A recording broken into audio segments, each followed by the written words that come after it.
இன்று எங்களுடைய நாட்டில் ஒரு சமூகங்கள் மத்தியில் ஒரு மிகப்பெரிய ஒரு விவாத பொருளாக இருக்கின்ற இஸ்ரேலிய உல்லாச பிரயாணிகளின் செயற்பாடுகள் தொடர்பில் சிவில் சமூகம் சார்பாக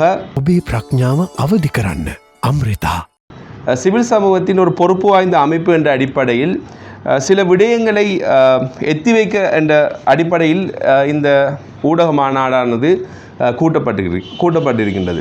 இதன் அடிப்படையில் இன்று இஸ்ரேலிய உல்லாச பிரயாணிகளின் செயற்பாடுகள் இந்த நாட்டின் தேசிய பாதுகாப்புக்கு சவாலுக்குட்படுத்தும் அல்லது இந்த நாட்டின் தேசிய பாதுகாப்புக்கு குந்தகம் விளைவிக்கும் செயற்பாடுகளாக காணப்பட்டாலும் இன்று இந்த நாட்டில் இருக்கிற அரசாங்கம் இதை கண்டுகொள்ளாமல் இருப்பது என்பது மிகவும் விசனத்துக்குரிய ஒரு செயற்பாடாக காணப்படுகிறது. ஏனென்றால் இன்று பாரிய பெரிய ஊடகங்களில் வெளிவருகின்ற செய்திகளை பார்த்தால் இந்த இஸ்ரேலிய உல்லாச பிரஜைகளின் செயற்பாடுகள், அவர்களால் நடாத்தப்படும் நிறுவனங்களின் செயற்பாடுகள் இன்று இந்த நாட்டின் சட்டத்துக்கு ஒட்டுமொத்தமாக ஒரு எதிரான செயற்பாடுகளை அவர்கள் முன்னெடுத்து வருகிறார்கள். ஆனால் இந்த தருணத்தில் இந்த அரசாங்கம் இதுக்கு எதிரான நடவடிக்கை எதையும் செய்யவில்லை என்ற விடயம் நாங்கள் மிகவும் கவனமாக நோக்க வேண்டிய ஒரு விடயமாக இருக்கின்றது. இஸ்ரேலிய பிரஜைகள் மிரிகமையில் இருக்கின்ற ஒரு உணவு சம்பந்தப்பட்ட ஒரு ஃபேக்டரி ஒன்றை அவர்கள் அந்த ஃபேக்டரி ஒன்று தொடர்பாக கிடைக்கப்பட்ட தகவலை அடுத்து குடியளவு திணைக்கள உத்தியோகத்தர்கள் அதனை சுற்றி வளைத்து பரிசோதனை செய்த போது கிட்டத்தட்ட 5க்கும் மேற்பட்ட இஸ்ரேலிய மத குருக்கள் அங்கே இருந்ததாகவும் அவர்கள் இந்த இஸ்ரேலிய முறைப்படி கோழிகளை அந்த முறைப்படி அறுவை செய்யும் செயற்பாடுகளில் ஈடுபட்டதாகவும் அவர்களை கைது செய்து உடனடியாக இஸ்ரேல் நாட்டுக்கு அனுப்புவதற்கான நடவடிக்கைகளை மேற்கொண்டதாக அந்த செய்தி குறிப்பிடுகின்றது. ஆனால்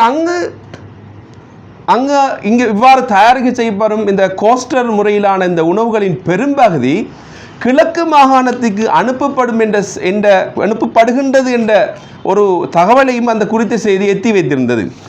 பானம, கோமாரி, பொத்துவில் போன்ற பிரதேசங்களில் இயங்கும் இஸ்ரேலிய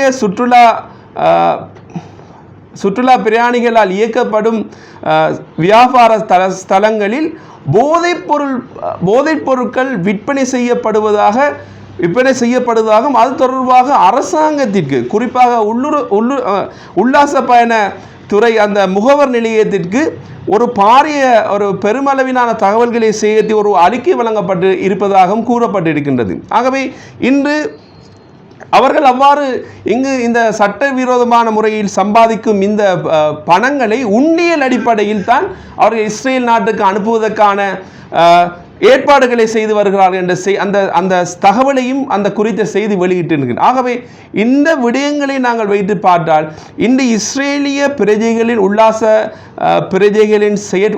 பிரயாணிகளின் செயற்பாடு என்பது இந்த நாட்டிற்கு ஒட்டுமொத்தமான ஒரு அச்சுறுத்தலை விடுக்கக்கூடிய ஒரு செயற்பாடாக காணப்படுகின்றது.